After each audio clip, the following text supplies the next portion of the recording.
Nselmilkom dan huwa id-dibattitu fejn kif ngħid dejjem l-argument huwa l-iktar ħaġa importanti, m'hemmx retorika żejda u lanqas interazzjonijiet.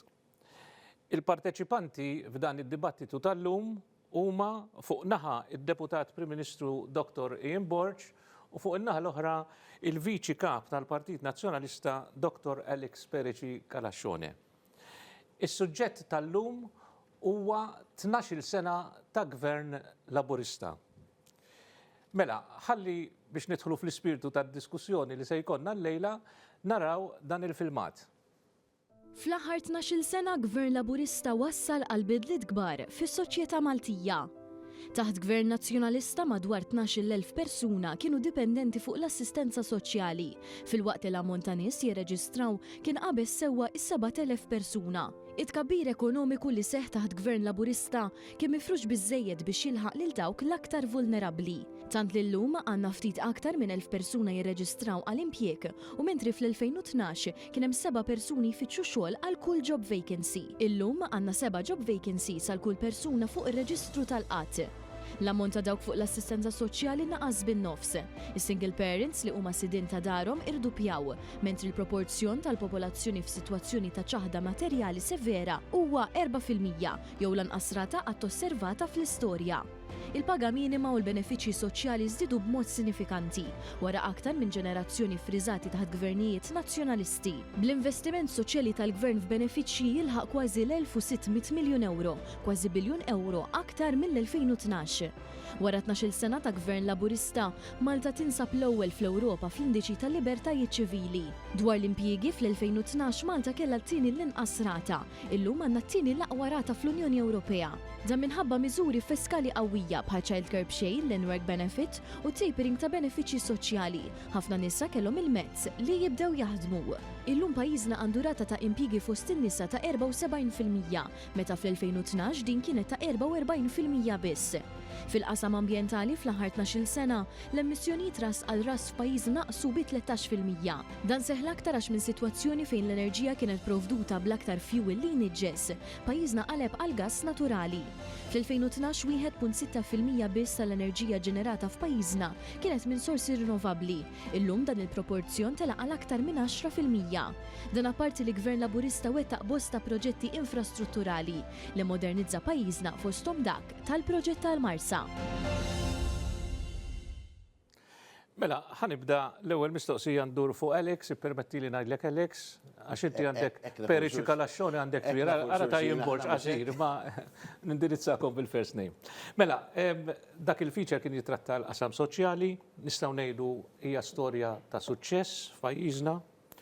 L-istess bħalma huma stejjer ta' suċċess fl-oqsma tal-ekonomija, t-turiżmu, l-governanza, drittijiet ċivili, l-infrastruttura, relazzjonijiet internazzjonali. U dan is-suċċess, kif nafu, kien rikonoxxut mill-poplu fil-fiduċja li taħ fl-elezzjonijiet ta' 17, ta' 22, ta' 13. Inti tirrikonoxxi dan is-suċċess? Liema huma l-fatturi li tattribwixxi għal dal-progress li sar? Nirrikonoxxi anke jekk nisma' jekk nisma' l-feature u d-domanda tiegħek, nirrikonoxxi realtà ta' kontradizzjonijiet kbar li jimmarkaw il-legat ta' Joseph Muscat, aħna qed ngħidu 12 sena mindu tela lejla. Huwa ċar li Joseph Muscat tela fuq il-xija, fuq l-enerġija ta' ħafna promessi pożittivi.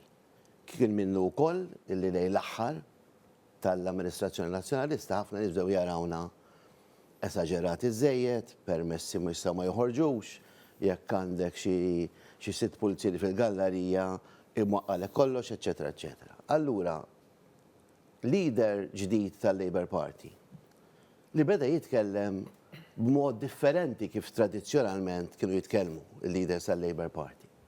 Li beda jikkwota leader tal-Labour Party li jikkwota għalek waqt meeting il-Difen Akadami. Beda jidher ħaġa pożittiva fix-xena lokali Maltija.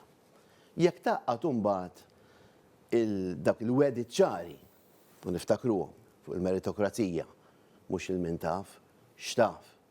L-ambjent, li l-ambjent kellu jkun li jingħata priorità. Allura inti tibda tgħid il-everything kollox kien hemm biex ikollu suċċess fl-oqsma kollha. U mbagħad il-fatt illi jingħata mandat elettorali daqshekk qawwi li lin mis-suċċess tal-mandat elettorali jitfa' fuq dak il-partit li jkun fil-gvern b'dak it-tip ta' mandat responsabilità doppja u tripla. Għaliex inti għandek, irrid ngħid kważi għall-ewwel darba fl-istorja Maltija, ovvja illi numru kbir jew numru sostanzjali minn dawk il-voti kienu ġejjin minn tradizzjonalment kien jivvota l-Partit Nazzjonalista. Mela min jitla kif tela Joseph Muscat dik il-qawwa kollha, kellu għalmenu fil-fema tiegħi responsabilità doppja. Issa minn hemm anke jekk tara l-feature hemm il-kontradizzjonijiet. Drittijiet ċivili indubjament suċċess. Kien hemm bżonn illi l-kwistjoni kollha titqajjem u titqajjem b'dak il-mod, partikolarment forsi fis-soċjetà tagħna. Aspetti tal-ekonomija tajbin. Ma tistax tgħid li huma ħażiena, tajbin. Umbagħad minn naħa l-oħra, l-affarijiet li kienu tajbin u kellhom l-effett immedjat li kellhom.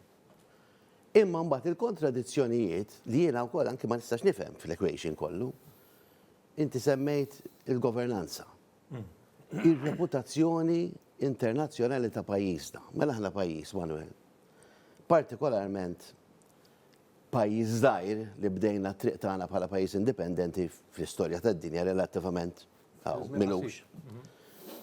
F'ekonomija żgħira bħal tagħna, f'pajjiż bħal tagħna, il-fatt illi kellna huwa tagħna sal-lum ċertu stabilità politika, ċifieri hawn minn small aside, hawn min jikkritika is-sistema żewġ partiti fil-verità dal-pajjiż mill-indipendenza law. Jew il-Partit Nazzjonalista, jew il-Partit Laburista b'alternanza 15-il sena, 20 sena huma x'inhuma. Jien nemmen illi fil-waqt li nifhem il-min jikkritika dik il-two-party system, illi għal pajjiż tagħna fejn kellna bżonn illi nuru li aħna stabbli politikament bħala pajjiż żgħir wara l-64, kien importanti illi jkollna dis-sistema. Għaliex law jew lem taf li jew wieħed jew ieħor. Mbagħad iż-żewġ partiti f'ħafna aspetti għarfu illi jaqblu f'affarijiet importanti. Però ugwalment daqs l-istabilità hija importantissima li aħna nżommu reputazzjoni tagħna għolja. Kważi aħna bħala Malta għandna obbligu għax aħna fiċ-ċokon tagħna li nagħmlu sforz ikbar biex dik ir-reputazzjoni internazzjonali nżommuha. Hemmhekk f'dinja fejn m'għadux japplika li dak li jsir Malta ma jafux ħadd, illum ngħixu f'dinja. Jekk inti tagħta saw illum, sija tiegħek tal-Awstralja wara kwarta ħatajlek isma' Manuel, dik hija r-realtà. Mela ma tistax taħbi dak li jsiraw, u meta dak li jsiraw isir b'ċertu gravità, meta inti jkollok każ wara l-ieħor. Semmejt l-enerġija hemmhekk, semmejt l-enerġija. Ma l-enerġija ma tistax issemmi wkoll l-iskandli li ħarġu magħha. U dawn huma affarijiet oġġettivi. Ma semmitx is-saħħa f'dak il-ġismu, ġifieri. Gvern li allura jekk tela b'dik il-maġġoranza kbira, tela ċertament b'responsabilità enormi, illi jaqbad 3 sptarijiet tagħna. Jiena għalija dik ma nistax nifhimha. Taqbad 3 sptarijiet tagħna. Ittihom bħala l-iktar proġett importanti fis-saħħa li ħajgarantixxi kwalità ta' saħħa l-ġenerazzjonijiet kollha tal-aqwa kwalità. U tagħtihom lill-kumpanija li ħadd ma kien jaf min hi, li qas kellha ġurnata waħda li waħda esperjenza ta' imqarħa klinika tal-annimali biex ngħidlek biex nirridikola l-argument. Hemmhekk affarijiet li ma tikkombaċhomx. Is-settur tal-edukazzjoni mhux imsemmi hemmhekk. Ħobaq ftit, ma tinkomplu ħobba għax il-ħin huwa limitat. Nistgħu ngħidu li matul nistgħu ngħidu li matul dawn it-12-il sena Ministru inti kellek mano impasta fl-amministrazzjoni tal-pajjiż. Inti li allura kont fil-Borma biex ngħidlek. X'taħseb li kienu l-ikbar kisbiet illi għamel pajjiżna matul dawn it-12-il sena u x'kienu l-oqsma li taħseb stajna morna ħjar?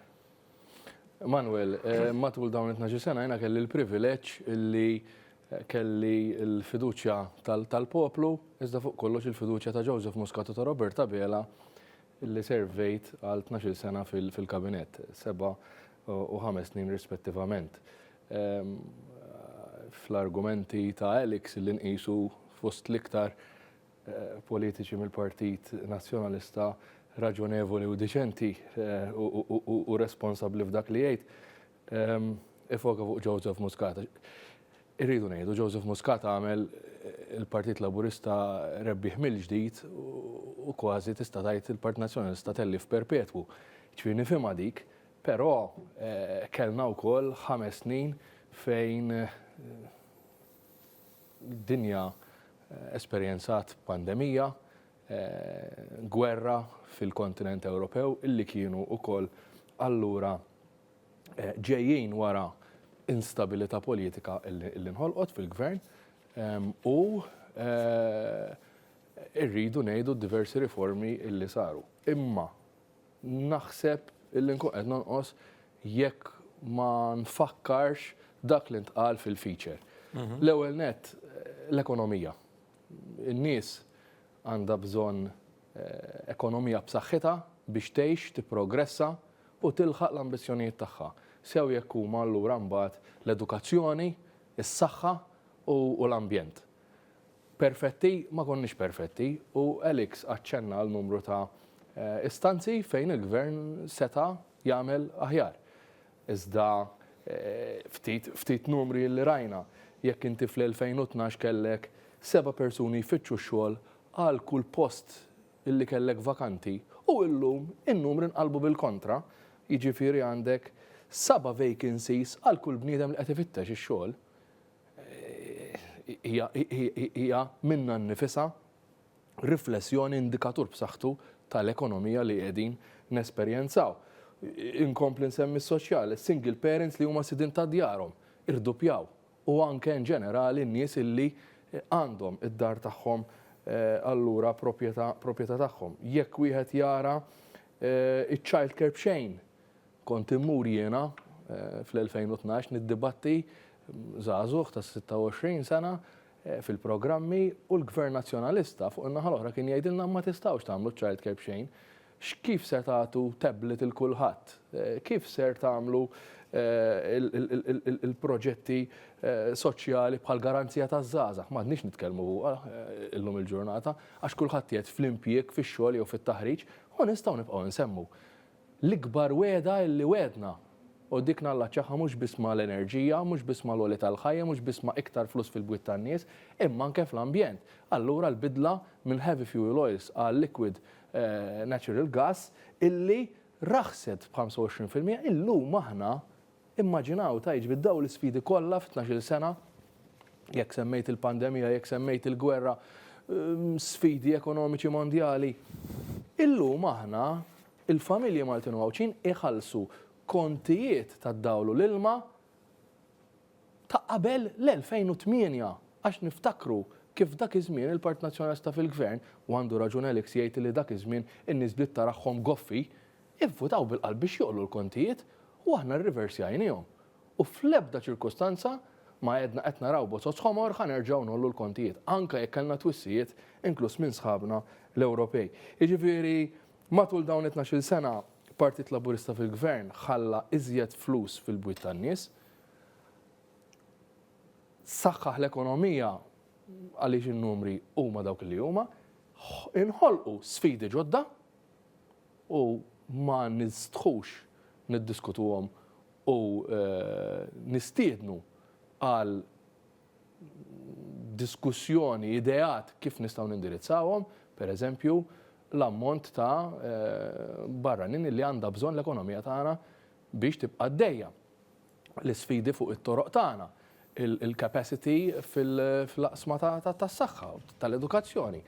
Imma għaliex aħna nirrikonoxxuhom, għaliex aħna naħdmu fuqhom u għaliex aħna maħniex supervi, illum il-ġurnata wara 12 sena, il-poplu jħares lejn iż-żewġ partiti u jibqa' jgħid jekk tiġi elezzjoni llum, nerġa' nagħti mandat il-Partit Laburista għaliex għadu l-aħjar partit bl-aħjar nies, bl-aħjar idejat biex jindirizza l-isfidi illi nħolqu anke mis-suċċess ta' 12 sena. Mela, Alex għall-oppożizzjoni donnu kull ma jagħmel il-Labor kollox ħażin. Dik is-sitwazzjoni. Imma lilek smajtek tajt waqt programm illi tirrikonoxxi dak li sar tajjeb il-Gvern u anke hawnhekk għamilt referenza għaliha. Meta tajt tirrikonoxxi għat-tajjeb li sar mill-Gvern, għal xiex tkun qed tirreferi eżatt? Bħala prinċipju, mhux minnu fil-verità li l-Partit Nazzjonalista huwa kontra dak kollox ma jagħmel il-gvern, imma dak li mhux sew għandha obbligu li titkellmu l-oppożizzjoni. Jien nirrikonoxxih bħalma jirrikonoxxuh sħabi kollha. Ovvjament li kollha kif konna qed nitkellmu qabel, issa ħanoqgħod inħares lejn il-ħin. Ejja fil-qosor fil-fatt. Iġifieri żgur, konna qed nitkellmu fuq il-kwistjoni tad-drittijiet ċivili. L-ekonomija, hemm ħafna affarijiet fl-ekonomija li mxew il-qudiem. Fl-istess ħin, però ma tistax ma titkellimx jien aċċenna fuq il-kwistjoni tal-barranin f'Malta. Mela huwa ċar il-pjan ekonomiku ewlieni tal-gvern kien illi jżid il-konsum billi jimporta numru kbir ta' barranin f'Malta. Però kif meta inti qed tippjana, mela bi pjan mhux għax inqala xi ħaġa, bi pjan. La qed tippjana li fi ħasir żmien f'15 snin il-popolazzjoni ta' Malta ħadd iżdied b'ammont enormi għaliex dik hija il-tajb jew ħażin dik hija your economic model. Huwa ovvju li daw l-eluf ta' nies li ħajġu żejda ħajkollhom bżonn servizzi tas-saħħa, ħajkollhom bżonn servizzi fid-dipartimenti. Il-Malti iktar milli jdejqu l-barrani għax il-barrani għax aħna dejjem konna miftuħin għall-barranin, jiddejjaq meta jara li l-istrutturi li l-gvern ċertament seta' jagħmel ferm u ferm iktar. La inti taf li ħażit il-popolazzjoni b'dak l-eluf. U la inti taf li dik iż-żieda ħadd tfisser strain ikbar, talbiet ikbar fuq l-infrastruttura tal-pajjiż dak li huma servizzi, il-gvern ma investix daw is-servizzi f'kellu jinvesti. Kwistjoni tal-isptarijiet, eċetera, eċetera. Hemm affarijiet li sejnin tajbin, it-turizmu sa kien jien illum u għal-Ministru diġà irrid nirrikonoxxi illi mill-ewwel deċiżjonijiet li ħa ċerti affarijiet li kellhom bżonn jiġu indirizzati qegħdin jiġu indirizzati. Imma t-turizmu l-mainstay ta' dal-pajjiż f'ħafna aspetti ma tistax tħallih inti skont il-wim tal-Ministru rajna l-istorja tal-Air Malta. Jiġi Ministru jixtri iktar ajruplani, jibbidel il-Ministru fl-istess gvern u jnaqqas l-ajruplani, jiġi Ministru jnaqqas ir-rotot u ma kienx hemm ċertu konsistenza li seta kien hemm. U dik in-nuqqas ta' konsistenza u mbagħad issarrafa fil-pajjiż at the end of the day. Hemm affarijiet li huma tajbin ma l-oppożizzjoni għandha obbligu ma tistax tgħid dak li hu ħażin tajlu tajjeb.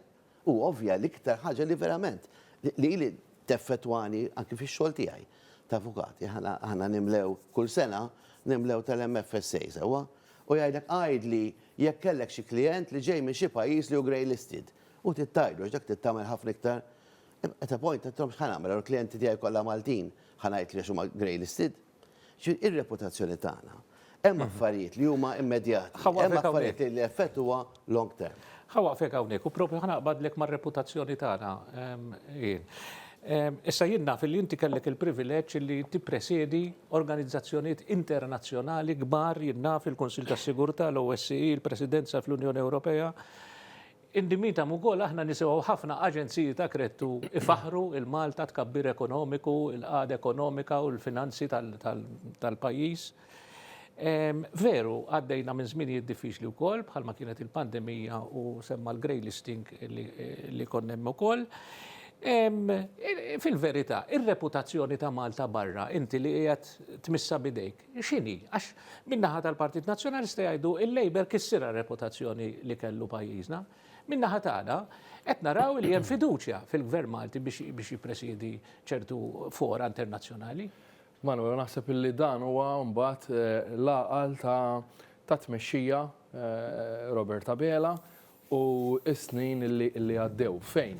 Irnexxielna ma nitilfux ir-rankatura ekonomika illi bnejna b'mod impressjonanti ta' Joseph Muscat fl-ewwel 7 snin. In-numri iżda anke l-kwalità tal-ħajja tan-nies baqgħet titjib sena wara l-oħra u fl-istess ħin irnexxielu jagħmel numru ta' riformi sabiex iva avvenimenti illi żgur m'għandniex biex niftaħru bihom, allura ikollna riformi li jaraw restoration kemm jista' jkun malajr tar-reputazzjoni ta' pajjiżna. Saħansitra veru li Malta daħlet fil-lista l-griża, però veru wkoll li Malta naħseb qatt ma kien hemm pajjiż li f'daqstant qasir żmien ħareġ minn fuq l-istess lista l-griża, apparti li hemm numru ta' pajjiżi oħrajn Ewropej illi eventwalment daħlu fuq dik il-lista il-griża. Immedjatament wara ħriġna mill-lista l-griża nirċievu vot mill-aktar b'saħħtu biex inservu fil-Kunsill tas-Sigurtà. U s-sentejn li servejna x'man qalax il-gwerra fl-Ukrajina, l-attakk terroristiku tas-7 Ottubru mill-Ħamas fuq Iżrael, ir-ritaljazzjoni ta' Iżrael fuq il-poplu Palestinjan u allura il-mod ta' kif imxejna f'din ir-responsabilità illi ġejna f'dati fiha. Tantu hekk illi fit-tieni sena li qed inservu fil-Kunsill tas-Sigurtà u kien ilna nippjanaw illi nagħmlu dan għal 12, 13, 14 sena ħasda fuqna u jitolbuna immexxu wkoll l-OSCE, l-ikbar organizzazzjoni reġjonali tas-sigurtà u l-kooperazzjoni fl-Ewropa, illi rrid ngħid mill-Kanada sar-Russja, jiġifieri m'aħniex nitkellmu biss fuq l-Unjoni Ewropea, nitkellmu fuq reġjun ħafna ikbar. Jiġifieri irridu nirrikonoxxu illi fl-aħħar snin ittieħdu numru ta' deċiżjonijiet għal dawk l-isfidi li nħolqu, nirrikonoxxuhom, ħadd ma jgħid illi aħna konna perfetti, u allura kif eventwalment ksibna dik ir-reputazzjoni lura u qed tkompli tissarraf anke b'investiment barrani li ġej fostna, bieraħ stess il-Prim Ministru jiftaħ investimenti ieħor ta' Lufthansa Technik, pereżempju, xi ħaġa li iva kienet inġibet anke fi żminijiet tal-Partit Nazzjonalista u kompliet tissaħħaħ u qed nidħlu f'niċed ġodda tal-istess avjazzjoni biex insemmi aspett wieħed biss. U nistgħu nibqgħu insemmu. Jiġifieri l-għaqal tal-Partit Laburista fil-Gvern matul dawn 12 sena kienet illi jżomm ir-rankatura ekonomika, jirrikonoxxi id-daqqiet illi kien hemm, ħdimna fuqhom u arġajna we bounced back, jiġifieri f'dak li għandu x'jaqsam reputazzjoni ta' pajjiżna lil mixtudna. Mela, Alex, il-budget tal-Gvern Laburista nistgħu ngħidu li dejjem kienu bbażati fuq it-tkattir tal-ġid u tqassim ġust fost firxa kbira tal-popolazzjoni. Però intom fil-Parlament dejjem tivvotaw kontra dawn il-budgets, ġifieri tivvotaw kontra ċerimonjali jew għax intom vera temnu li għandkom tkunu kontra li jingħataw żidiet fil-pensjonijiet, kontra li jiżdiedu l-pagi, kontra. Ħaddik eżempju, ħanwieġbek b'dak li jagħmel il-Partit Laburista, mhux aħna qed nitkellmu fuq 12 sena, l-aħħar budget li preżenta l-Partit Nazzjonalista ftit qabel elezzjoni ta' dakinhar, il-Partit Laburista vota kontrih. Tela fil-Gvern u reġa' ppreżentaħ prattikament eżatt l-istess. Il-budget huwa xogħol parlamentari dik il-ġurnata li inti tagħti fiduċja jew mhux fiduċja lill-Gvern. Ġifieri ir-risposta inti jielek b'dak li jagħmel il-Partit Laburista stess. Però anki di ta' tkattir ekonomiku x'inhu xi inkwieta.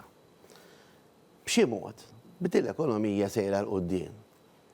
B'dal ġid kollu li qed jitkattar fl-2025 f'pajjiżna huwa naċċettabbli illi b'xi mod dawn il-flus mhux qed jilħqu fejn għandhom jilħqu għaliex huwa naċċettabbli illi tara n-nies mhux żgħir Manuel, hawn qed nitkellmu mhux fuq Labour fuq nazzjonalisti u hawn qed nitkellmu fuq Maltin illi jirrikorru fl-2025 għas-soup kitchens.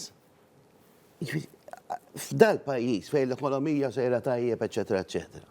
Wara, ikolli ngħid wara 12 sena ta' gvern tal-ħaddiema, xi ħaġa mhix qed fl-equation bil-fors li xi ħaġa mhijiex sejra tajjeb. Kif tkunu intom fil-gvern x'tagħmlu differenti allura? Fil-qasam ekonomiku. Fil-qasam ekonomiku, l-ekonomija. Li għalqu s-subċikin? Kitchens? Il-faqar dejjem se jibqa' element tiegħu. Il-faqar. Ġifieri aħna niftakru pajjiż industrializzati kbar il-Ġermanja, l-Ingilterra tmur fit-triq u taru fuq il-kantun ukoll. Ma jfissirx li il-faqar li jkollna ngħidu bħala fatt il-weda kienet li jiġi eradikat, dik kienet il-weda elettorali. Il-faqar ma vintax il-Partit Laburista kien hemm minn dejjem. Però l-fatt li llum għandek faqar ġdid, għandek numru ta' nies li għall-ewwel darba il-pensjoni mhijiex qed isservi, anke qed tiżdied, biex ir-realtà hemm barra r-realtà ta' dak li nsibu aħna lilin bil-kamera sta' ġifieri, lilin mill-programmi li nsibu aħna meta tmorru inħabtu l-bibien tan-nies. Dik hija realtà, ir-realtà taż-żgħażagħ tagħna illi f'suq illi għax l-ekonomija f'ċertu aspetti sejra tajjeb, il-valur tal-proprjetà dejjem tiela, iż-żgħażagħ tagħna li jiġu għall-ewwel darba biex anke żgħażagħ li għandhom pagi relattivament deċenti jmorru l-bank bl-idea u mbagħad joħorġu mill-bank. Jgħidlek inti bdil paga bdil istantik dal-ammont. Toħroġ minn dak l-ammont, tmur tara x'tista' tixtri bih u mbagħad tolqtok ir-realtà. Jiġifieri ukoll mħabba l-fatt illi il-pjan ekonomiku li kien intis prinċipalment fuq iż-żieda tal-popolazzjoni naqas mill-erf li jrid ikollu min jippjana l-ekonomija ta' Malta, illi apparti il-mainstays bħat-turizmu, eċetera, eċetera, inti trid f'cycles, f'ċikli ta' 7-6 snin, tfittex, taħdem u tippjana l-niċeċ ekonomiċi ġodda. L-aviation jew wieħed minnhom. Ġifieri deċiżjoni għalija, imma da ma tfaqqax subajk u tajt ħajġu l-Lufthansa Teknik, tittaħdem qafas legali, tittaħseb minn qabel l-edukazzjoni, llum it-tfal tagħna jiġu minn fejn jiġu, mill-belt, minn ħalaxa, minn ħaddingli, minn taslima, jmorru jaħdmu biex jagħmlu l-maintenance tal-ajruplani Ġermaniżi tan-nies kollha li jridu kollox eżatt, hawn Malta qegħdin. Dek ma tfaqqax subajk, dik tfisser viżjoni, mela aħna immissjajna f'daw is-snin illi fil-waqt li l-effort kollu kien fuq il-nies minn barra, eċetera, eċetera, immissjajna illi aħna niġru wara dawk il-niċeċ ekonomiċi bħalma kien il-gaming, bħalma kien il-pharmaceuticals, bħalma kien il-aircraft, illi jagħtu pagi ta' kwalità. Illi jagħtu pagi ta' kwalità. Aħna at the end of the day, l-istess pat-turizmu, id-destinazzjoni tagħna hija l-kwalità. Dak ifisser li inti toħlhom f'servizzi finanzjarji. Xtaqtek tikkummenta daqsxejn fuq dal-fatt. Ġifieri Alex isu qed jgħid nisma' vera hemm progress ekonomiku, ma il-progress ekonomiku qed iġib konsegwenzi, qed iġib sfidi, inkluż il-faqar qed jolli rasu, x'tirrispondi għal? Naħseb illi il-figuri illi jurew ukoll fil-feature jitkellmu waħedhom u wara dawk il-figuri hemm in-nies. Minix ser ngħid illi mhijiex sfida għal dawk il-koppji illi jridu jixtru l-ewwel proprjetà tagħhom, iżda nafu l-għajnuna li għad il-gvern. Għal darba 2-3 u għajnuniet differenti, għajnuniet biex tixtri, għajnuniet biex tixtri fil-qalba tar-raħal, għajnuniet biex imbagħad tikkonserva dik il-proprjetà li tkun xtrajt u tista' tibqa' semmi it-taxxa fuq il-xogħol ta' manutenzjoni li inti tista' tagħmel fuqha. Jiġifieri il-gvern qiegħed pari passu ma' tkabbir ekonomiku jirrikonoxxi l-isfidi li qed jinħolqu u jaħdem fuqhom ukoll. Dejjem tista' tagħmel iżjed, dejjem tista' tagħmel iżjed u dak huwa li qed jagħmel dan il-gvern. U għalhekk in-nies tibqa' tara illi l-Partit Laburista jibqa' l-aqwa forza politika biex tindirizza l-isfidi u anke tħares lejn il-ħolm tan-nies. Mela, qed niwsib il-ħin mhux għax m'għandix ngħid. Indunajt jiena Alex, jiena kont se ngħidlek imma jidher illi f'dawn it-12 sena meta npoġġu kollox fuq miżien, insibu illi il-pajjiż qiegħed mibni fuq sisin sodi għall-futur. Ġifieri hemm pedament sod u kif għattajjeb inti t-tibdiliet fl-ekonomija f'kollox jinbidlu minn ħin għal ieħor qegħdin, ġifieri għaddejjin at fast pace biex ngħidlek. Imma l-fatt jibqa' illi dak li għamel dal-gvern f'dawn it-12 sena saħħaħ il-pedamenti ta' dan il-pajjiż biex nilqgħu għall-viżjoni li għandu l-pajjiżna għas-snin li ġejjin. Jilli kont se ngħidlek imma l-fatt li għax anke mill-elezzjonijiet waqt li f'kull 5 snin, f'kull term jew 4 snin, kull term li kien hemm, kien ikun hemm il-kritika tal-oppożizzjoni u l-proposti tal-oppożizzjoni, però il-poplu baqa' jisfiduċja lill-Partit Nazzjonalista.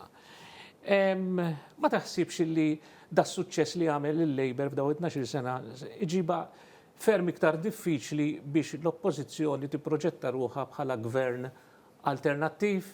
Issa jien mhux se noqgħod nidħol fl-istrateġija li juża l-partit biex jipproġetta ruħu gvern alternattiv. Ġifieri fil-verità imma bil-ħidma li għamel gvern Laburista mhux qed tkun iktar diffiċli għall-Partit Nazzjonalista li jkun gvern alternattiv. L-istess argument jista' jinqala f'kull gvern li kollok sedenti. Stajna nagħmlu dak l-argument anke qabel l-2013, Malta, reputazzjoni li kellha Malta dak iż-żmien, il-mod kif affrontajna l-kriżi tal-Libja, il-mod kif affrontajna l-ar kriżi f'100 sena ekonomika u finanzjarja, stajna nagħmlu wkoll dak l-argument. Fl-aħħar mill-aħħar il-poplu jista' jiddeċiedi differentement minn dak li kulħadd qed jaħseb. Però għal dak li huma ssisien ħaġa li jiena tinkwetani, ġifieri aħna qed nitkellmu ssisien ekonomiċi qawwija, fl-istess ħin f'daw il-ġranet ħareġ illi dil-famuża kaxxa ta' Malta, li kien isemmi l-Perit of qabel ħafna kaxxa ta' Malta, għandha 10.5 biljuni dejn. 10.5 biljuni dejn. Fejn marru dawk il-flus? X'jista' jsir illum għandna kważi ma' 700,000 kuljum li aħna rridu nħallsu f'interessi. Dawk huma affarijiet li jinkwetawk u li trid taħseb fihom ukoll, jiġi mument fejn. Meta inti tagħti l-impressjoni li kollox okej, dak tiħallasek, dak ħallasek, dak ħallasek, nis li jaħdmu 30 sija u għandhom 70,000 fissa, dak għandhom 100 whatever. Meta inti money no problem, direct order sa 700,000, triq li kellha tiswa Ministru Port kien Ministru tal-Infrastruttura, li mhux qed ngħid triq li m'għandux jaqsam miegħu. Kellha tiswa tantu saret tiswa 10 miljuni, jiġi mument fejn. Tonfoq illum bħal familja, tonfoq għada, tonfoq pitada. Meta ma tkunx qed tħallas dak id-dejn għax ħadd pereżempju xi loan biex tagħmel xi negozju jew xi loan biex tibni. Imma meta tħallas id-dejn biex tħallas id-dejn, hemmhekk jiġi mument fejn il-free for all, il-money no problem, il-pajjiż kollu, mhux min ikun ħall flus fil-but, il-ftit, il-pajjiż kollu jrid iħallas għalih. U dik hija ħaġa li hija inkwetanti u inkwetanti ħafna. Mela, 28 sekonda kelli kara kien josok ġifieri. Però sendur fuq il-jien.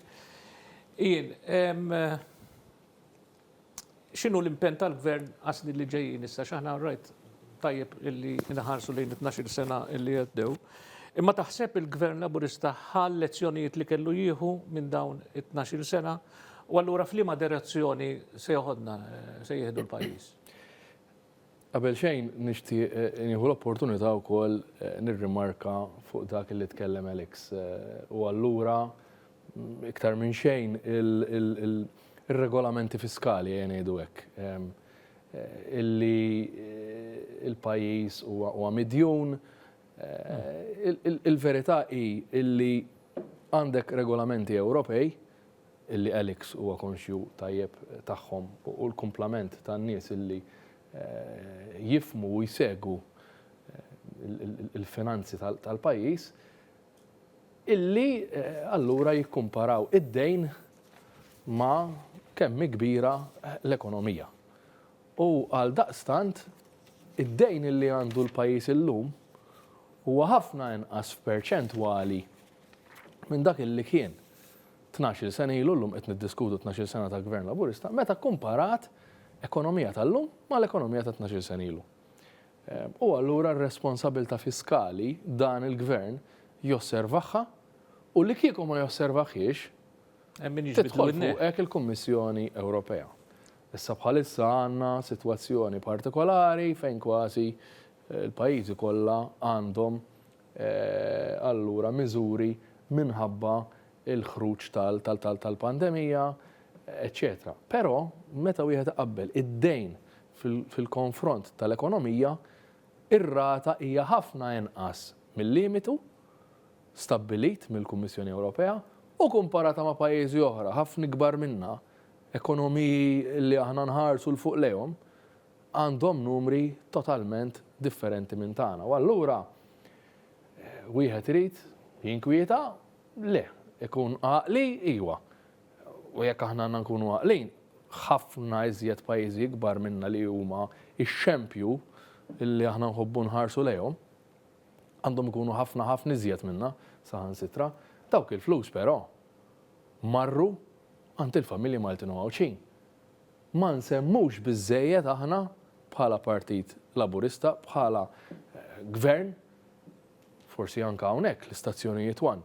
Il-fatt narġa' ngħid li f'dawn 12 sena aħna biex inkun preċiż 10 u 11 in-negozji u l-familji rispettivament naqqasna 25% fuq il-kontijiet tal-enerġija u żammejnihom billi rajna illi dak il-pis jerfaw il-gvern minflok jerfawh il-familji u n-negozji. Dak il-purchasing power reġa' mar lura fl-ekonomija. Staqsi n-nies illum x'jagħmlu differenti minn dak li kienu jagħmlu 12 sena ilu, staqsihom. Il-kwalità tal-ħajja tagħhom. Fadal sfidi. Ġie eredikat il-faqar le u rridu nkomplu naħdmu sabiex nkomplu naqsu. U jiena konvint li Alex jaf kemm tnaqsu ġew indirizzati nies li kienu f'riskju ta' faqar u llum m'għadhomx, però ma jfissirx li issolva kollox u din hija l-attitudni li tagħmilna differenti lilna. Illa ħaddieħor meta kien fil-gvern kien ideffes rasu fir-ramel. Jippretendi li kollox mixi tajjeb. Kif qal Alex fil-bidu jigguffaw. Jien kan nivvota bil-qalb biex jolew il-kontijiet tad-dawlu l-ilma. Ir-referendum għax Alex qal kemm avvanzajna fid-drittijiet ċivili, in-nies tgħidlu rrid id-divorzju. Jiltaqgħu bejniethom. Jagħmlu calculator. Ara inti ivvota kif ivvota l-poplu fil-Parlament. Inti astjeni u inti ejqa u minn dak li vvota l-poplu u vvota kontra l-poplu. Għax hekk xorta jidħol id-divorzju. Ma nkunux waqajna ċajt. Din kienet is-sitwazzjoni ta' qabel l-2013. Ġifieri meta aħna nitkellmu fuq dawn 12 sena, waqt li nixtieq inkompli nitkellem fuq dawn 12 sena, importanti nfakru n-nies, llum għandna nies ta' 16 sena, 14 sena li sentejn oħra jkollhom 16. Li jafu l-Gvern Laburista biss. Li jafu l-Gvern Laburista biss. U tajjeb illi wieħed jiftakar kif kien il-Partit Nazzjonalista. Issa, Alex jista' jgħid li ma kontx f'dak il-kabinet, ma kontx fil-Parlament, però l-koll nafu illi l-Partit Nazzjonalista jew kif iħobbu isejħula ħafna nies l-establishment tal-Partit Nazzjonalista għadu l-istess.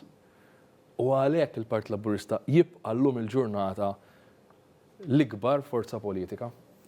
Mela, se nifqu hawnhekk li x'qed jgħiduli sar il-ħin, ma kellek xi kumment aħħar ix tagħmel. Risparmjajt sekonda. Ġajt lifta.